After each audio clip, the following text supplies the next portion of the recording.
Number one, ভারতের বিপক্ষে match Pakistan খেলবেই খেলবে, না খেলার অপশন তাদের নেই। নাম্বার টু, পাকিস্তান এই না খেলার নাটকটা করছে নিজেদের কিছু বাড়তি সুবিধা আদায়ের জন্য, আইসিসির কাছ থেকে কিছু বাড়তি অর্থ, কিছু সিরিজ, কিছু ইন্টারন্যাশনাল ইভেন্ট বাগিয়ে নেয়ার জন্য। এবং নাম্বার থ্রি, বাংলাদেশে যে 12ই ফেব্রুয়ারি জাতীয় সংসদ নির্বাচন রয়েছে সেইটাকে কেন্দ্র করে বাংলাদেশ পাকিস্তান দুই দেশের রাজনৈতিক মহলের সিদ্ধান্ত দিয়ে প্রভাবিত হয়েই এই নাটকটা পাকিস্তান করছে।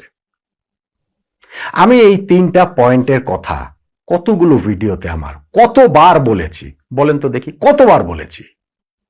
এখন এই যে পাকিস্তান ক্রিকেট বোর্ডের সঙ্গে আইসিসির মিটিং হলো, যেইখানে Bangladesh cricket board president Aminul Islam Bulbul ভাই উড়ে গিয়ে জয়েন করলেন লাহোরের সেই মিটিংটা, সেই মিটিং এর পর কি এই জিনিসগুলো আস্তে আস্তে ক্লিয়ার হচ্ছে না?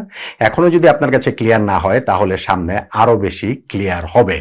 যেই সময়টা বাংলাদেশে টি-20 বিশ্বকাপ খেলা নিয়ে অনিশ্চয়তা চলছিল, ওই যে একটা দীর্ঘ সময় প্রায় সপ্তাহ তিনেক, সেই সময় পাকিস্তান আমাদের যে উস্কাচ্ছিল এবং ফাইনালে গিয়ে পাকিস্তান অবশ্যই টি-20 বিশ্বকাপ খেলবে, ওইটাও আমি অনেকবার বলেছি, পাকিস্তান খেলেছে। যেই দিন পাকিস্তান ঘোষণা দিয়েছে যে না আমরা টি-20 বিশ্বকাপ খেলবো, তবে বাংলাদেশের সঙ্গে সঙ্গতি দেখিয়ে বাংলাদেশের পাশে থাকার জন্য, যেহেতু বাংলাদেশ টি-20 ওয়ার্ল্ড কাপে নেই, অতএব আমরা ভারতের বিপক্ষে ম্যাচ খেলবো না। ওই প্রথম দিনের ভিডিওতে আমি বলেছি, যেদিন এই খবরটা আসে যে পাকিস্তান ভারতের বিপক্ষে ম্যাচও খেলবে, এরপরে ধরেন 25টা ভিডিওতে 50 বার, 75 বার, 100 বার আমি এই একই কথাটা বলেছি।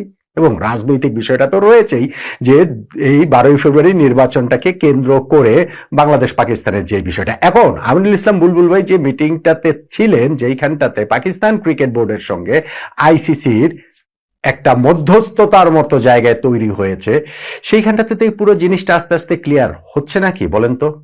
এই মিটিং এর পর কি বেশিরভাগ গণমাধ্যমে আপনারা এখন দেখতে পাচ্ছেন না যে 15ই ফেব্রুয়ারি ম্যাচটা হবে, হওয়ার দিকেই, হওয়ার পালেই আসলে হাওয়াটা লেগেছে।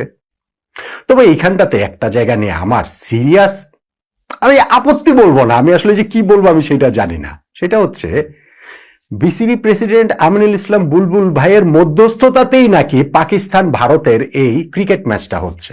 এই ডিল ব্রেকারটা আমাদের বুলবুল ভাই, এই মধ্যস্থতাকারী আমাদের বুলবুল ভাই, এই নেগোসিয়েটরটা আমাদের বুলবুল ভাই। তার নেগোসিয়েশনের পাওয়ারেই আইসিসি, ভারতীয় cricket board, Pakistan cricket board সব একসাথে করে নিয়ে এসে তিনি ভারত পাকিস্তান ম্যাচটার আয়োজনের ব্যবস্থাটা করে দিচ্ছেন।